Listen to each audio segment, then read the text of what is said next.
Greetings, geeks! We are back with a special video here. We had so much fun this weekend with Free Comic Book Day. Yes, it comes around every year. This time it was in conjunction with May the 4th be with you for Star Wars Day and all of that. But I'm Adam.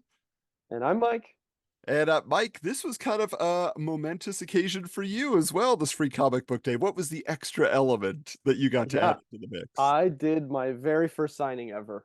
The shop got some advanced copies of Armored In because backers of the Kickstarter campaign are starting to get their books, and luckily the shop just got their books just in time. They did one of those retailer tiers or something. I don't know. They coordinated to get some advanced copies, and yeah, they ordered like 60 copies and sold almost all of them. There's like a few left there right now, so it was Sweet. pretty cool. First experience doing a signing, and I'm happy a bunch of people came out and got a copy. I even had one. I was back the next day.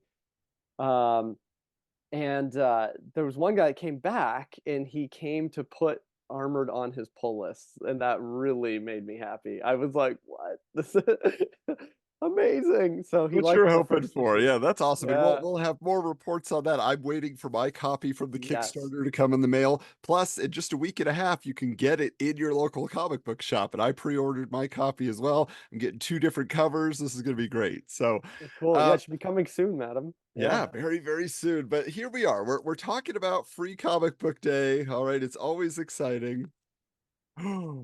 Mike's got his stack. I've got mine, and we found out as we were preparing to get together here that we have issues at our shop that weren't in the other person's shop. So this Mhm. is really, really cool. So the first one we want to bring up here is Energon Universe. Mike, you love Transformers. You're disappointed. Your shop I didn't have it. No, they didn't get that one or the Flash Gordon one, so I had to go to my friend's website, and he had a whole bunch on his website that you could order for free, and so I'm gonna have to wait to read those, Adam. Yes.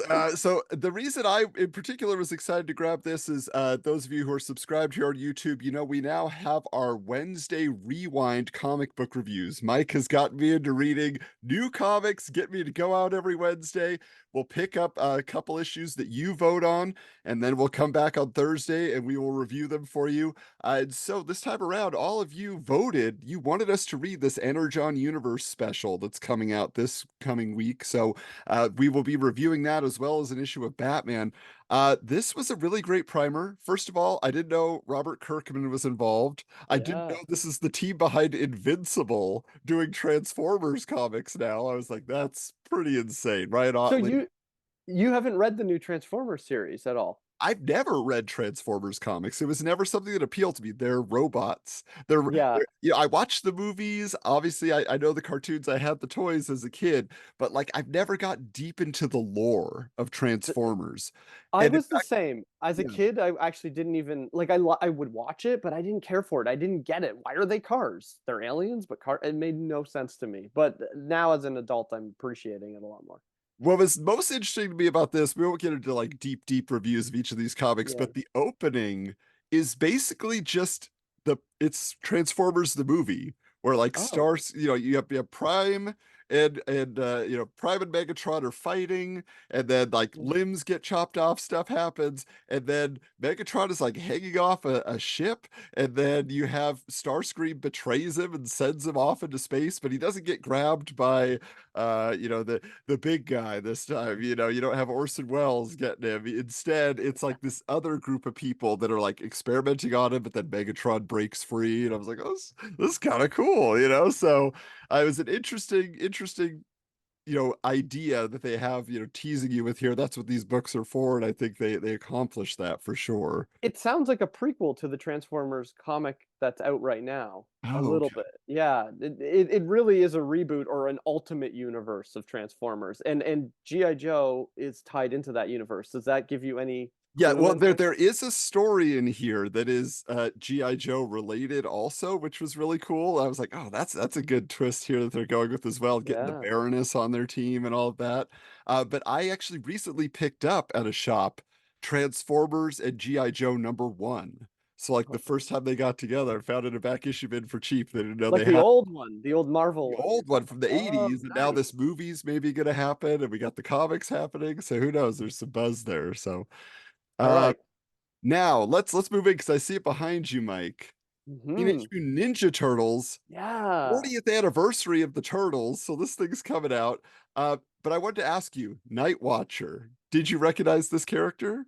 No, what like he was in armor, you know. I like the armor. He was cool. Do you know who he is though? Like Yeah. which turtle And it is? I don't know if this is the first time in comics or whatever, but the TMNT movie, the animated movie that came out in like 2007 or something, Oh, okay, that was yeah. Raphael. Like all the turtles are like not operating as a Oh. team anymore. They're doing their own thing. And Raph is the only one still fighting crime. And he's Night Watcher and he's got a motorcycle and he's got armor. And it's like the coolest part of that movie is So all, that's what this is. I skipped that movie altogether. Maybe I should go back and oh, watch it's a it. good Okay. one. Yeah, I saw it in Yeah. theaters. I was like, this is actually for an animated movie. This is pretty like serious and cool, you know? So Yeah. yeah. Did you So what did you think of the comic? Did you it's a it great was little it was good. It was a little heavy-handed in its like underdog story, like because basically like he's talking about mutants and you're not going to keep mutants down, and there's this oh, like so running heavy. Yeah. dialogue, and it was just, but it was like there's an interesting way to do that, and then there's just like I'm just shelling out jargon about like you can't keep our group down, and I was like I get it, but it was just so that part I was like the action was cool, the dialogue was cool, but the boxes didn't seem to match up with what they were Okay. presenting here. So Yeah. I don't And know. then there was the Splinter story as well. Yeah, Yeah. that was actually pretty funny. That was fun. That Yeah. was a good one. All right. Which one's next? Well, you got the one right next to it. Let's talk Oh, DC absolute here. power. First What of did all, you totally think? thought this was just future Batman, not future Batman. You thought you were in the future when you started reading it. Is Yeah, that what you were thinking? I Yeah. thought this was another like injustice riff. I thought it was just like, So oh, superheroes are in charge of the world and it's a totalitarian government or something, but that's not what this is. so this is from the Chip Zdarsky Batman run that's been happening. His name's Failsafe. He kind of I forget what happens. Like Batman accidentally kills someone or kills some I don't know one of the villains, and that's the failsafe. Like Batman has crossed a line, and so he created him to stop himself. And so there's a whole storyline. I can't remember it Yeah, now, but it lays out that there's something about like it's an actual person who was a Batman equivalent, like a Bruce Wayne in an alternate reality who had all these different versions of himself, but his consciousness is inside Failsafe. Like that was the part that was confusing me. I was like, I'm confused too. And I read the Batman run. I don't know what's going on. I'm sure there was like Batman and maybe something happened in Batman and Superman, but it's really about Amanda Waller. And she seems to be up to no good, and I don't something's gonna yeah, happen. like she's amassed all power of every Yeah. super villain, penitentiary essentially around Yes. the world. So now something we reviewed recently was Ultimate Spider-Man. Okay, and that's on our half episode for 91.5 that's coming out here. So when I saw this, I thought, oh, this is going to fill in some gaps, questions we had about Ultimate Spider-Man, about the setup to that universe. No, I don't know. That's it's not it's Spider-Man. It's not Ultimate Spider-Man. Look at Oh, Spider-Man. I started reading it too, and I was like, what is happening? He's Spider-Man. This doesn't make any sense. And then I realized this is not all about the Ultimate Universe. They should have just focused on the Ultimate Universe because that's what the cover is basically, and then they throw Spider-Man over top. although the Spider-Man story was basically for the kids today, Five Nights at Freddy's. For us, Chuck E. Cheese. Like it was Yeah, basically it in there, and the animatronics come to life and attack him. But really, they're trying to deliver a mysterious message. That's yeah, it's not my cup of tea, but maybe some kids would have really liked picking this one up. But I what did you think of the Ultimate story that was in the that was back? awesome. That was really good. Yeah, You have Doom, perfect timing. Captain America, and Iron Lad, which I Yes. again I did not like that. If you've seen our recent review of Spider-Woman #7, I don't like these younger characters with stupid names that are derivative names. But this was really cool because they're infiltrating this facility and they're trying to activate an old hero that Captain America knows. What did you think about that finale there? Oh, that finale's awesome. I'm just gonna spoil it. It's Yeah. the old Human Torch. It's the Golden Age Human Torch, and that is so fun. I'm always game for when he comes back. I also really like this preview page because Doom seems to be creating the Fantastic Four rats. I didn't We even got see that. you didn't notice it? I didn't Yeah, I notice like that. No. it's like we got the Mr. Fantastic Rat, Thing Rat, Human Torch. That's funny. Yeah. It's a But yeah, fun so one. that was really cool. The best part about it to me was just Cap had like this bottle of whiskey or something in his shield, and they're like, "What are you gonna do?" "Oh, I'm gonna have drinks with an old friend." And at the end, they get swarmed by all these, just bad guys, foot soldiers, if you will, just Yeah, attacking them. And then Cap creates a Molotov cocktail and throws it at like the deactivated body of the Human Torch, and then it sets him on fire, and it's so cool. that's wicked. Yeah. All right. The one you said they also didn't have at your shop was the Valiants. I always talk about how I love early Valiant and Exo Manowar. So of course I was very disappointed when on the first panel they're like Exo Manowar is dead. I was like, no, thank you. You just throw it in the garbage. I flipped through it. I'm like, he never shows up. Never mind. Really? You didn't want some Bloodshot? Is that his name, Bloodshot? No, I didn't need it. I mean, I did go back and read a few more pages, and I was just like more and more. I'm like, no, this looks like a new beginning again, which I thought Uh, like they had already done a new beginning like 10 years ago, but it sounds like they're rebooting again, maybe. I don't know. So I'm sorry to hear. uh How yeah, about Blood Hunt? yeah, let's get into it here. So we just Yeah. reviewed Blood Hunt on our Wednesday Rewind show. Um, This feels more like a prequel again. We're yeah, seeing before, which it's weird to have this after the first issue. it just didn't work out with it didn't light up, yeah, with the Yeah, but yeah. okay, to me it's all about it's like previewing what is to come on Blood Hunt kind of. But then that last page reveal of Dracula. I knew It that would kind of get you. yeah, it got me. Well, and I liked this. No, I've just said I don't like these younger heroes coming up and legacy heroes with stupid names, but I liked Blade's daughter. Is I this thought your first experience with her? never heard about her at all. Oh, okay. Yeah, she's cool. She's a cool one. Yeah. Yeah, so, I so think that a was good addition. She's got a cool look. I like the purple hair. but she seems to be definitely her own deal. She didn't call herself, Blade Triss or something, Yeah. Blade So Lass. so then you have a backup X-Men story, kind of a Jubilee story. And I haven't really been following X-Men. I'm kind of understanding what's happening here to a degree. Like it really is a Jubilee story and feeling like an outcast and coming across another mutant. But it's again the final page that gets me a bit where I'm like, I want to know what's gonna happen. They kind of tease that there is a mutant behind it's called the mutant called Inmate X, behind bars. Who is it? Is it just Professor X? Just or That would be Magneto? very disappointing if it is. That's good because did they show? Was it Jean Grey? They had some red-haired woman in shackles, like in a prison uniform. They showed for one panel, and I was like, I couldn't read the name tag, so I was like, Oh. who are they? Who are they trying to show us? But I was Oh, maybe it is. Oh, you're right. I so that's what I was what? wondering. Is like, is that her inside or no? Yeah, Yeah, maybe it is. Okay, but that's kind of disappointing, right? No, well, no, I no. don't know. It Maybe says it's not. no, it says inmate 192337 and then so she walks by that. Again, this is where I think the layouts are perfect, but I don't who knows what the time constraints were on this art, right? But it's not clear, but she's just walking by rooms where X-Men are locked up and then goes to the threat level extreme mutant inmate X.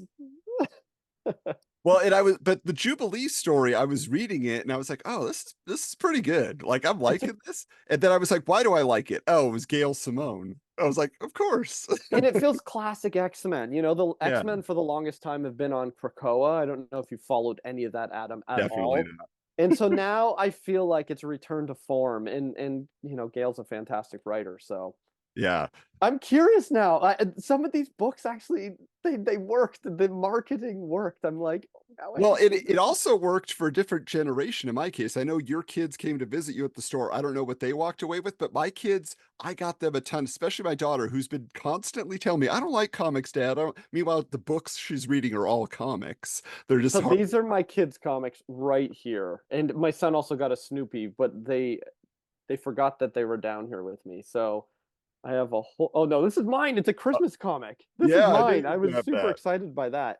But yeah, these were theirs. So yeah, I think it was a really good free comic book day. Like I saw a lot of kids with like the young the younger kids stuff, which I think is important. Hmm. We need to kind of build up Well, that's what my comic. son said when I was going into the store. He's like, I want an old Spider-Man comic. But then when he found a Spidey and His Amazing Friends So comic, good that that was yeah. perfect. He already loves that. He's got the toys, like so it worked out. And they had like a bunch of they had the Loud House and they had this unicorn story. My daughter loves unicorns. So like and then there was an Encanto, so there was a Disney flip book that had two different stories. So she was reading those all weekend. So I was just like, oh, is it working? Are we finally in the era where they'll come to the store with me? So, And I would say a quarter of the people that bought my comic were actually like parents of like 9-year-old kids oh, that were like, "Oh, you like Stranger Things? Let's try it." So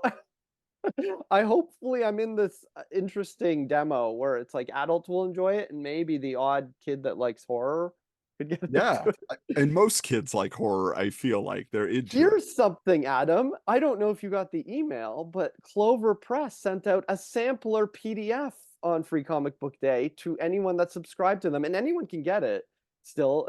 But it has Armored, a 10-page preview. So Go get check on it it. out. Yeah, because when I came out of the store and I got the message and I was like, I didn't see it in there. They didn't order it. I wanted a physical copy. I was like, oh, it's a PDF. Okay. I think it was a last minute thing, and it was Yeah. like, oh yeah, let's do it. And we were all game, all the creatives that are involved. So yeah. Now, the last thing is that when you go to Free Comic Book Day, you should just be there for the free stuff. The point is to get you in a store, support our hobby, the retailers out there. So I went digging through the back issue bins. This was an out of town shop. We were traveling at the time, and I was like, luckily there's a store in town. So I was able to grab something I've been looking for forever. Recently on our haul video that's coming up here, I shared a piece of Simpsons memorabilia that I've added to my collection. And if you look behind me, you'll see I love Radioactive Man. So I have all the Radioactive Man comics except for these, and I was shopping for them online like a year ago and never pulled the trigger. So these are Simpsons Super Spectaculars. I got all of them. So Oh like wow. I was able to grab all these awesome stories, and they look like they're 100% what I loved about the original Radioactive Man series, which was that it was an homage to I was different gonna say decades it. of comics. They look like homage covers to a degree. Oh Yeah, yeah, that's a classic. Yeah, okay. I love when they do that. Now, the other thing too, because I'm hoping that it will be voted on in a future, one of our polls for our Wednesday Rewind show. But I had failed to pick up the first issue of Geiger, and my shop sold out, my local one. So I was Oh able to wow. get this, and I loved it. I Oh love. good. I'm sure we'll talk about it later, but I was just like, because I already had the Ghost Machine preview book, where it had the little Yeah. taste of everything, but this was even better. So. Yeah. Oh good. I'm glad you liked it. Yeah. So anyway, that was our free comic book day experience. We hope all of you had a great one too. You can leave a comment below. Tell us what you picked up. Was there one that we didn't find that you had? I know there were some mature titles as well, like a Conan book and stuff. I didn't pick those Oh, up, but Adam, we didn't talk about Hellboy. Did you read Hellboy? oh, you're right. Yeah, my Hellboy. No, I did not read it yet. Yeah. Oh, it's a fun it's a short story, but what's really neat is that it does this cool thing where it kind of does a flash of panels over like 2 pages of the history of Hellboy really quick. And I think people who know nothing about Hellboy will be super confused, but it was kind of neat just to see classic moments from Hellboy's past. So I think it's a good one, and it's got a great Mignola cover I was too. gonna say, I So know you're a fan. I look at his yeah. covers. I'm always like, Looks like every other Mignola cover. Okay, yeah, I know. I can see that. That's it. Making me angry, I Adam. I need to see the nuances. I know. But either way, yeah. Again, thank you everybody for checking out this video. Be sure to subscribe because we have all this content coming up for you. We got more videos, more discussions to be had. But of course, also go over to wizardscomics.com for over 270 episodes of our podcast, where our bread and butter is checking out every issue of Wizard Magazine. We just got into the year 1999. For some people, they're like, "This is when I got into comics. This is my first issue of Wizard." That's great. We're glad to have you on board. But the rest of Yeah. you, keep joining us for that ride. And you can find us on social media at Wizards Comics, except for Instagram, we're at Wizards_comics, but you can stay connected there. But until next time, keep your books bagged and boarded.